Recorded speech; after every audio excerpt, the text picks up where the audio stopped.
Alors, dans cette vidéo, nous allons nous intéresser aux façons d'utiliser une boucle for pour parcourir un tableau. Donc le plan que nous allons suivre dans cette vidéo est le suivant. D'abord, nous allons rappeler les différentes boucles qui existent pour parcourir un tableau, entre autres. Ensuite, nous verrons pour le parcours du tableau à une dimension. Et enfin, donc, nous verrons pour le parcours du tableau à deux dimensions. Alors, première chose, les boucles qui existent en Java. Évidemment, il y a l'instruction while en fournissant une condition qui vous permet de parcourir, de tourner tant que la condition est vraie. Donc le while est un type de boucle très pratique, en particulier si vous avez une dissymétrie, une asymétrie entre l'initialisation de la condition et l'incrément. Ensuite, vous avez le do while qui permet de faire la même chose que le while, sauf que on va avoir une première itération qui va se faire à coup sûr, et ensuite on testera le while. Bon, la difficulté du do while par rapport au while, c'est que le do while ne supporte pas l'absence du point virgule, alors que les points virgules derrière les blocs en Java, vous les mettez pas. Donc le while n'a pas de point virgule fermant.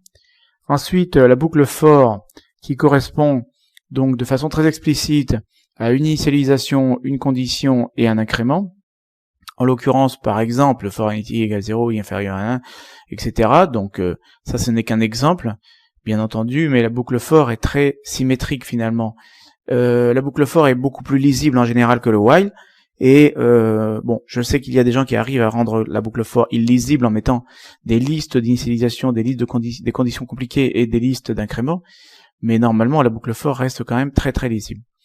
Et enfin donc, arrivé avec Java 7, vous avez donc la boucle for, on a envie de dire for each ou for range, par analogie avec ce que font d'autres langages du même genre. Et vous avez là la possibilité de ressortir les éléments qui se trouvent dans un conteneur, for l'élément E de type grand E, qui se trouve dans tab. Donc avec le tableau, ça fonctionnera très bien, ça, dans la mesure où votre tableau a une capacité qui correspond à sa taille. Alors nous allons revenir dessus, parce que ça va être évidemment un point particulièrement important, sinon on va tout simplement planter.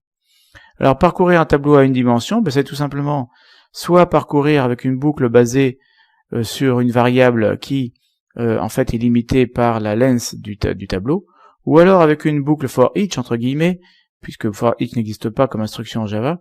Avec cette boucle for each entre guillemets, on ressort l'élément contenu dans le tableau.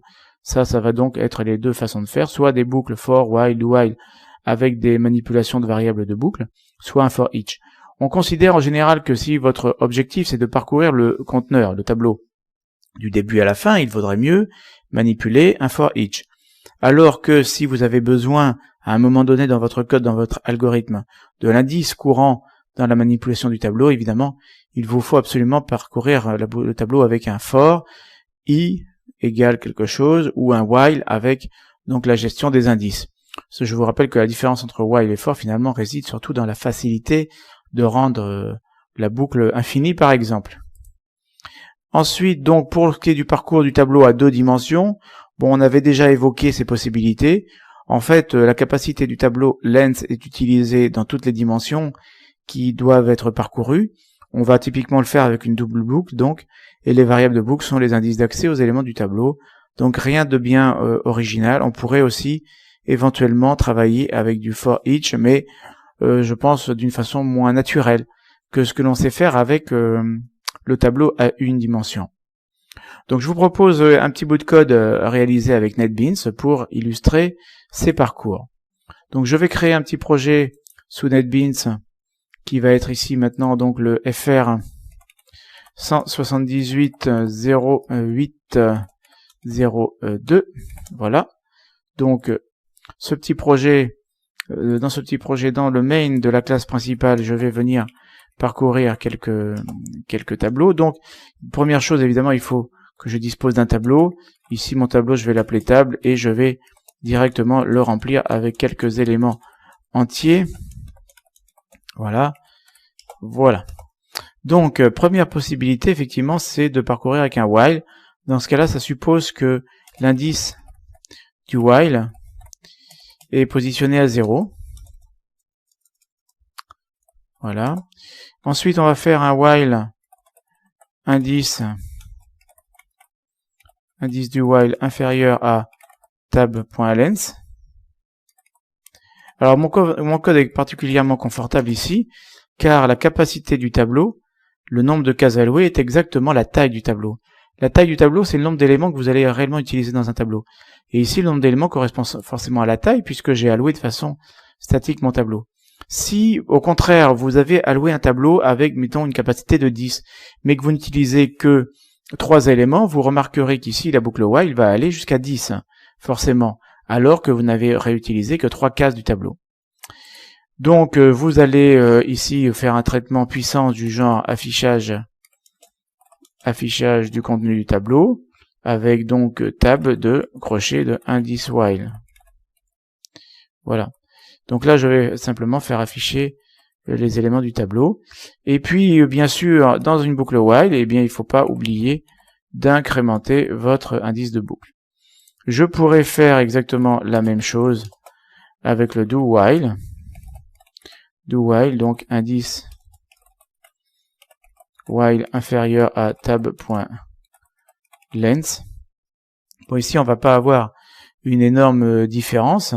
L'indice, donc, bien sûr, il va falloir le remettre à 0 si on veut pouvoir parcourir. Voilà, donc, do while. Et puis, donc, il va pas falloir oublier cette petite chose qui permet d'incrémenter. Bon, la seule différence, c'est qu'ici, on parcourt au moins une fois. Donc, ce code-là est peut-être dangereux si length vaut 0. L'indice while va quand même être utilisé avec 0. Hein, forcément, et donc là, on va planter.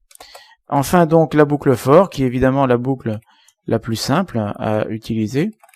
For int i égale 0, i inférieur à tab.length. Alors, il n'y a rien d'imposé, on pourrait avoir des listes ici hein, d'initialisation.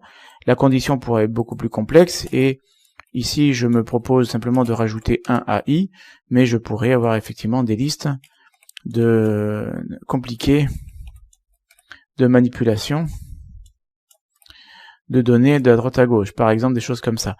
Alors moi je suis pas du tout heureux de trouver ce genre de code parce que très rapidement je trouve qu'on me rend on me pollue en fait la vie. Hein. Donc je préférerais que le for soit utilisé de façon extrêmement simple, de cette manière-là. Vous savez qu'en Java, la portée du i est limitée à la boucle dans laquelle il est déclaré, donc le i ne pourra pas être utilisé en dehors de la boucle for. Et puis ici je vais tout simplement faire afficher le contenu de mon tableau. Voilà. Donc l'intérêt de ces boucles, alors de la boucle for par exemple, c'est d'avoir une condition de fin qui est pleinement maîtrisée. Si vous voulez aller jusqu'au 4e élément, ben, il suffit de remplacer le tab.length par 4. Pas de problème. Mais par contre, si vous utilisez donc la dernière forme de parcours de tableau qu'on trouve depuis Java 7, ce for each, je vous ferai remarquer que là vous n'avez aucun moyen dans ce genre de boucle de limiter le parcours à une partie du tableau. Ce qui veut dire que si vous avez des cases qui sont allouées mais pas utilisées, eh bien mon code ici va les ressortir quand même. Bon, tant que ce sont simplement des affichages que vous faites, hein, que vous réalisez avec ce genre de code, bon évidemment c'est pas bien méchant. Par contre, s'il s'agit en réalité d'essayer de manipuler des conteneurs ou des conteneurs d'objets, des tableaux d'objets, où vous avez des références nulles et que vous déclenchez à la place du système out.println, que vous déclenchez des méthodes sur les références que vous récupérez, il est fort probable que effectivement vous tombiez sur des références nulles. Et donc finalement cette boucle for each n'est pas si pratique que ça dans un certain nombre de cas. Donc voilà pour les manipulations du tableau à une dimension.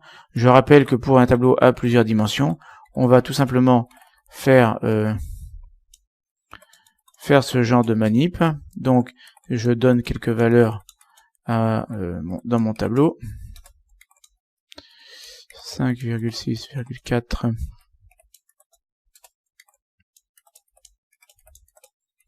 Voilà, donc je définis mon tableau 2D. Et pour parcourir complètement mon tableau, eh bien il va falloir que je définisse un parcours sur la première dimension. For int i égale 0, i inférieur à tab2d.length. Voilà, i++.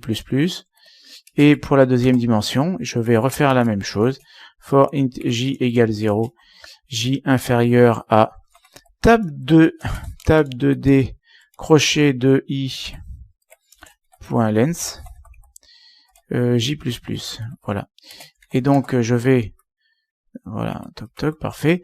Et donc pour l'affichage, je vais faire un système.out.println de tab de D, crochet de I, crochet de J.